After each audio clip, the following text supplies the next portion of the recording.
2021 жылы микрозайм бойынша қалай төлемеуге болады?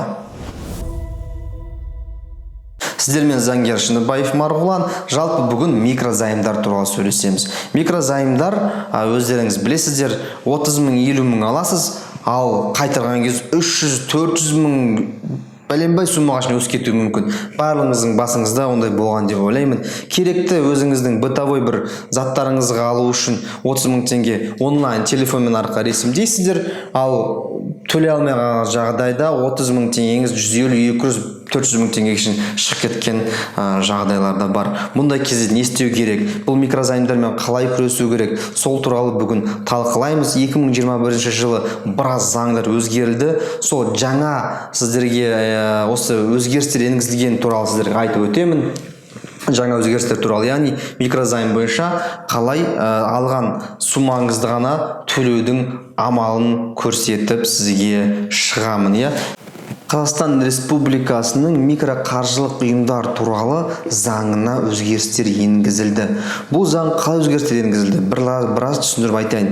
Осыдан алдын 2017 жылдары ма Ұлттық банк айтқан еді. Мына микроқаржылық ұйымдар бар, и микрокредиттік ұйымдар бар. Микроқаржылық ұйымдар лицензиясы бар, оларға біз қадағалау жүргіземіз. Ал микрокредиттік ұйымдар лицензиясы жоқ, оларға қадағалау жүргізбейміз деген.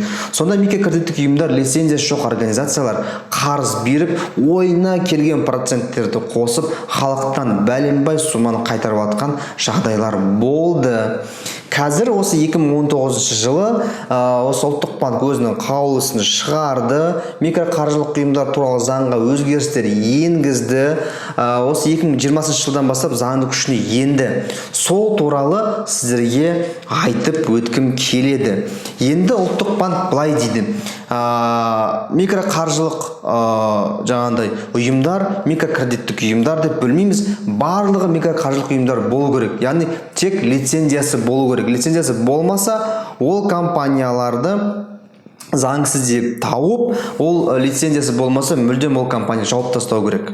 Жалпы посыл сондай, мағынасы сондай бұл қаулының осы. Енді бұл қаулыға байланысты жаңында 2019 жылы өзгерістер енгізілді. Микроқаржылық ұйымдар туралы заңы бойынша. Енді микроқаржылық ұйымдар туралы заңы бойынша 1 қаңтар 2020 жылдан бастап 50 миллион уставной капитал болу керек. Яғни микроқаржылық ұйымның уставной капиталы болу керек, біріншіден. Екіншіден, лицензиясы болу керек. Енді мынаттарға қараңыз. Егер сізге бір микроқаржылық ұйым қарыз берсе, 30 мың, 50 мың теңгелік делік, оның уставной капиталын тексеру керек. Яғни Ұлттық банкке арыз жасаңыз болады. Мына компания маған қарыз берді, бұның уставной капиталы қанша? Уставной капитал ең аз дегенде 50 миллион теңге болуы керек. 50 миллион теңге ең азы. Ол аз ба? Одан кейін жеке капиталы болу керек, собственный капитал. Ол да ең аз дегені уставной капиталдан 50 миллион аз болмау керек. Яғни уставной капитал, одан кейін жеке капитал, общий қосқанда 100 миллион теңге. Яғни осының барлығы жаңағы микроқаржылық ұйымда болу керек. Егер оның лицензиясы жоқ болса, болмаса уставной капиталында осындай сумма жоқ болса, сіз Ұлттық банкке жалоба жазу арқылы бұл компанияның жабылуын талап етсеңіз болады. И осының негізінде сотқа арыз жазып, жаңағыдай сізбен жасалған шарттың күшін жою туралы арыз жазып, лицензиясы жоқ біріншіден, екіншіден уставной капиталы жоқ екіншіден, сондықтан бұл шартты заңсыз деп тану туралы талап арыз жазу арқылы сіз қанша өзіңіз кредит алдыңыз, сонша ғана төлесеңіз болады. Түсініңіз ғой, яғни уставной капитал және собственный капитал болуы керек, жеке капитал болу керек.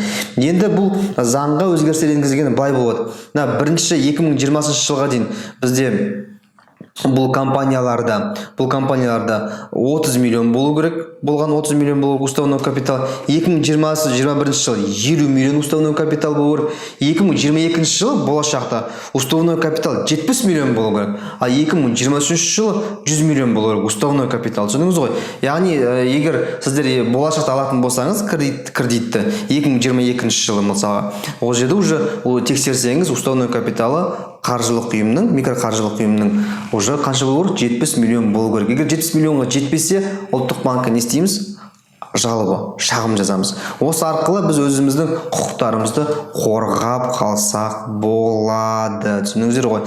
Жалпы бұл заңға ссылкасын мен астына қоя аламын. Болмаса қазір менеджерлерге айтсам, осы заңның осы именно осы парақтарын жаңағыдай фотоға түсіріп салып қоямыз. Инстаграмда салып қойсақ болады. Инстаграмға, кстати, тіркеле жүріңіздер. Инстаграмда осы информацияны мен қоямын міндетті түрде. Инстаграмнан көріп алсаңыз болады. Ютубтың астында ссылкасын саламыз бұйыртса осы заңның. Қазір менеджерлерге айтып қояйын, ссылкасын салсын. Осылайынан яғни сіздер өз құқықтарыңызды қорғасаңыз болады. Айтпақшы, ломбардқа да байланысты осындай өзгерістер енгізіліп қойған. Ломбардқа байланысты. Енді ломбардтарда лицензиясы болу керек, и олардың да уставной капиталы болу керек болып шықты. Яғни егер сіз ломбардқа ақша алсаңыз, ол ломбардтың жаңағыдай лицензиясы болу керек. Ол бір, екіншісі кезектен оның да өзінің уставной капиталы болу керек. Түсіндіңіздер ғой, яғни тек қана жаңағыдай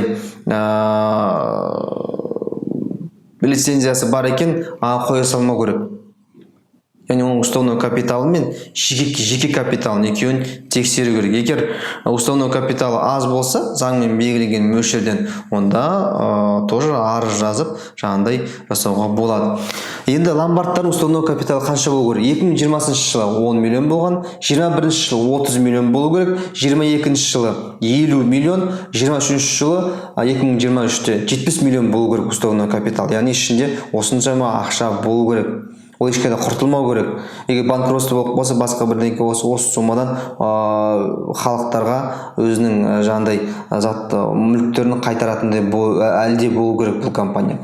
Сондай нәрсе. Енді тағы да бір сұрақ қалуы мүмкін сіздерде. Егер мен мысалға 50 мың теңге алдым, лицензиясы жоқ екен, анықтады, договорды заңсыз деп танып сотқа жүгіндім, бірақ мен төлеп қойған ақшаларым бар, не істеймін деген сұрақ туындауы мүмкін. Ол кезде сіздің егер осы уақытқа шейін төлеген ақшаңыз сіздің алған суммаңыздан көбірек болса, артық төлеген суммаңызды қайтарып алу туралы талап қойсаңыз болады сотқа. Сот арқылы артық төлеген суммаңызды қайтарып алсаңыздар болады. Ондай бізде практикада болған.